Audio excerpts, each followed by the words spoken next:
ہمیں معلوم ہوا ایک زمانے میں، مجھے واقعہ یاد آ رہا ہے کہ وہاں الور میں ایک راج گڑھ ایک جگہ ہے، راج گڑھ مسلمانوں کی ایک بڑی بستی تھی، قصبہ ہے، لیکن وہاں اتنا قتل عام ہوا، 2-3 طرف سے راستہ آتا تھا، سارے کنویں بھر دیے۔ وہاں میوات قریب میں لگتا ہے، تو میوات کے لوگ ان کی طرف کو پاؤں کرنا بھی منحوس سمجھتے ہیں، نحوست کی بات سمجھتے ہیں، ایسا ہو گیا ہے وہاں پر، اتنا قتل عام ہوا تھا، اتنا زیادہ ہوتا۔ تو وہاں ہمیں معلوم ہوا کہ وہاں کوئی ایک کمیونٹی ہے، ایک خاتون ہے، اس کے گھر میں اس نے اپنے کو بنایا ہوا ہے، اور پیر کے دن اور جمعرات کے روز وہ کھڑے ہوتے ہیں، اکٹھے ہوتے ہیں سب، اور کہتے ہیں یا اللہ مدد، یا محمد مدد، بس یہ ان کی عبادت ہے۔ تو میں نے بھائی الیاس کو بھیجا، پھر ساتھی گئے، صاحب ہم لوگ بھی گئے وہاں، خیر وہ وہاں ایک شجاع الدین صاحب تھے، ایک بیچارے بیٹری والے، سب بھائی جان ان کو کہتے تھے، بڑی بس اکیلے مسلمان پوری بستی میں، ایک مسلمان مراد آباد کی طرف کے آگے رہنے لگے تھے، بیٹری کا کاروبار کرتے تھے، لیکن لوگ چونکہ کردار اور اخلاق ایسا تھا ان کا، سب بھائی جان کہتے تھے اس ماحول میں، کہ انہیں معلوم تھا کہ 47 میں یا کیا ہوا ہے، بڑی محبت، جدھر کو چلے جائیے سب ان کے اوپر نثار ہوتے تھے۔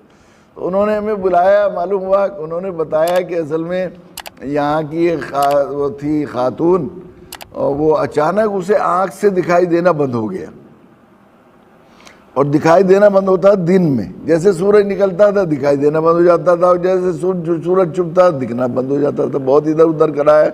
یہ شیاطین جو ہوتے ہیں، اصل میں شیاطین جنات، جس طرح انسانوں میں مسلمان وہ ہوتے ہیں، اسی طرح ان میں بھی ہوتے ہیں، تو وہ انسان کے عقیدے کو گمراہ کرنے کے لیے طرح طرح کے ہیلے بہانے کرتے ہیں، بہت سی چیزیں کرتے ہیں۔ مثلا آواگمن کا سنا ہوگا آپ نے بہت سی جگہ، کہ بھئی وہ فلاں جگہ بچہ پیدا ہوا، وہ یہ کہہ رہا میں فلاں جگہ پیدا ہوا تھا، اور میرے 3 بیٹے تھے، اور اونٹ کی گاڑی میں فلاں مر گیا تھا، میں ہو گیا تھا، وہ ہو گیا تھا، کہ مجھے معلوم ہوا ایسا ہو رہا ہے۔ وہاں انہونا ایک جگہ ہے رائے بریلی کے قریب، مجھے بتایا تھا، اس سے پہلے چونکہ مجھے کئی دفعہ سابقہ پڑ چکا تھا، اس لیے اللہ دعوت کا جب کوئی سرکار اپنے کسی کو کام کے لیے لگاتی ہے تو وسائل خود مہیا کرتی ہے، چونکہ یہ ایک مسئلہ ہے ہمارے ملک کا، تو اللہ تعالیٰ نے اسباب پیدا کیے۔ مجھے ایک جگہ جانا ہوا تو مجھے خیال ہوا کہ اس پر کوئی جن شیطان ہے جو اسے بتا رہا ہے وہاں کی معلومات، انہیں تو خبر ہوتی ہے، ورنہ یہ اتنا سا بچہ کیسے جانتا کہ میرا فلاں جگہ تھا، اونٹ گاڑی تھا۔ تو میں نے معوذتین پڑھ کر دم کیا، پہلے اس سے پوچھا کیا کیا ہے، تو اس نے کہا یہ بتا دے، پھر میں نے کہا معوذتین پڑھ کے دم کیا، اس پر آیت الکرسی، تو وہ کہنے لگے، چھوٹی بچی، وہ کہتا تھا یہ، میں نے کہا بیٹا کیا بات ہے، کہاں پیدا ہوئے تھے، غصے ہو گیا، وہ ناراض ہونے لگا، گالی دے رہا تو مجھے، اور یوں ہے اور وہ ہے۔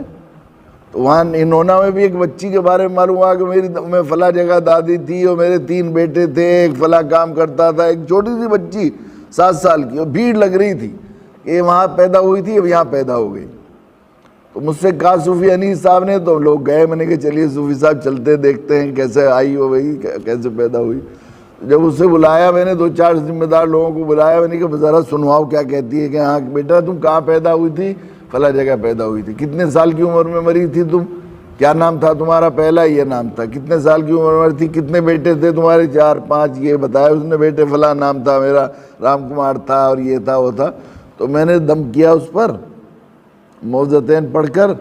تو جب ہم نے پوچھا اس سے کہ بیٹا تمہارے کتنے بیٹے تھے، تو وہ 12 سال کی بچی تھی، تو 8 سال کی ہے، 11 سال کی ہے، تو یاد نہیں رہا کتنے سال کی تھی، اچھی خاصی، یعنی ذرا اٹھان ٹھیک تھا اس کا۔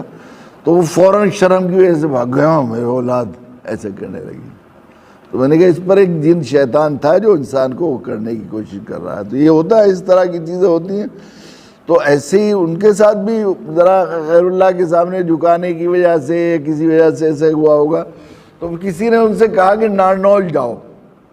اب نارنول جو ہے وہ ایک قصبہ ہے وہاں کا، جو ہے مہندر گڑھ کا، 500 مسجدیں تھیں 47 سے پہلے، بڑے بزرگوں کے، اور شیخ نظام نارنول بھی سلسلہ قادریہ کے ایک امی بزرگ تھے، جن سے ہمارے یہاں شاہ ابو الفتح رحمۃ اللہ علیہ پھلت کے، وہ ان کے خلیفہ تھے، وہ جانشین تھے، اور انہی کے بعد ان کی کھڑاؤں تھی۔ کھڑاؤں کا واقعہ یہاں پر بہت چلتا ہے، وہ کھڑاؤں بھی یہیں تھی پیدا، اور پہلے زمانے میں جس کے پاس کھڑاؤں اپنے جو ہے گرو بھی اور پیر بھی اپنے شیخ کو، جس کو اپنا جانشین سمجھتے تھے، کھڑاؤں سمجھے جائے تو گویا اس کا اتردائی اس کا جانشین ہے کھڑاؤں۔ تو گویا پھلت میں ان کی کھڑاؤں تھی، اتفاق سے خلیفہ. تو وہ وہاں جایا کرتی تھی, وہ ہفتے ہر جمعے کو گئی, جیسے ہی جا کے جمعرات کو گئی اور جا کر وہاں وہ ٹھیک ہو گئی. اب ٹھیک ہو گئی تو وہ اپنے شوہر کے ساتھ ہر جمعرات کو جایا کرتی تھی. پھر ایک دن اسے خواب دکھائی دیا کہ تم اپنے یہاں استان بنا لو ہمارا, ہم وہیں آ جایا کریں گے. تو اس نے وہاں وہ بنا رکھی تھی قبر سی ان کی بیچاری نے, اور اس کے چاروں طرف کچھ مندروں کے اور کچھ مورتیاں بھی رکھ رکھی تھی, ہنومان جی کی اور شیو جی کی بھی, اور درگاہوں کے فوٹو بھی لگا رکھے تھے بہت ہی. تو اس میں وہ حتیٰ کہ وہ بہت بڑی کمیونٹی بڑھتی چلی گئی. لوگ شرک کا بہت ہے اس طرف. یہ حدیث میں آیا, میں اپنے بندے کے گمان کے ساتھ ہوتا ہوں.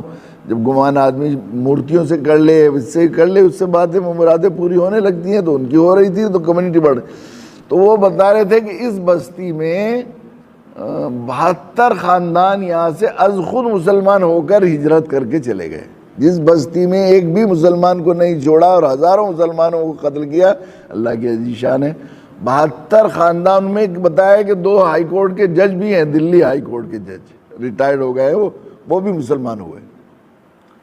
تو ہم نے ان سے کہا کہ بھئی خیر وہ جو ہے پھر وہاں رہا کرتے تھے. میں نے ان سے کہا کہ دیکھیے, جس راستے پر چل کر خواجہ صاحب, خواجہ کہتے تھے, کیا کہتی تھی وہ مجھے یاد نہیں رہا, انہیں حضرت خواجہ نثار ان کا ہم وہاں سے آئے ہیں. میں نے ان سے جا کر کہا کہ ہم وہاں سے آئے ہیں اور بھیجے ہوئے آئے ہیں. ذہن میں یہ تھا کہ اللہ کے بھیجے ہوئے آئے ہیں, اور دیکھو ہمارے یہاں کھڑاؤں ہیں ان کی بابا کی, ہمارے فلت میں ہی ہیں, ہمارے خاندان میں ہی ہیں, اوپر سے ہے حضرت شاہ الفت رحمۃ اللہ علیہ, ان کے خاص وہ تھے. اور میں نے کہا جس راستے پر چل کر وہ جو ہے, تم محبت تو کرتے ہو ان سے, عقیدہ تو کرتے, ہم تو بس انہی کے دھرم پہ رہے ہیں اور انہی کو مانتے ہیں سب کچھ, اور کسی کو نہیں مانتے. تو میں نے کہا کہ جس راستے پر چل کر وہ اتنے بڑے بنے کہ ان کے نام لینے سے ان کے وہاں جا کر تم شفا یاب ہو گئی, اسی راستے پر چل کر تو تم بھی جو ہے کامیاب ہو سکتی ہو. اگر اس راستے پر نہیں چلو گے, دیکھو تو ہم اس لیے آئے ہیں, ماں باپ بھی ایک زمانے تک بچے کو کیا کرتے ہیں, سمجھاتے ہیں, پیار کرتے ہیں, اور جب یہ مانتے نہیں اور بااثر ہے بچہ, اس کا بس چلتا نہیں, تو ماں باپ چھوڑ کے چلے جاتے ہیں گھر کہ بھئی ہم تو جا رہے ہیں, اس گھر میں رہ نہیں گئے. تو بابا بھی, خواجہ بھی چلے جائیں گے یہاں سے اگر تم نے اس کا طریقہ. تو ان کی تعلیم تو معلوم ہونی چاہیے, بابا کی تعلیم. اس پر آپ لوگوں کو اکٹھا کریں اور ہم لوگ آئیں گے اور ستسنگ ہوگا. اس نے کہا کہ بہت اچھا. پھر میں نے کچھ دن تک بھیجا.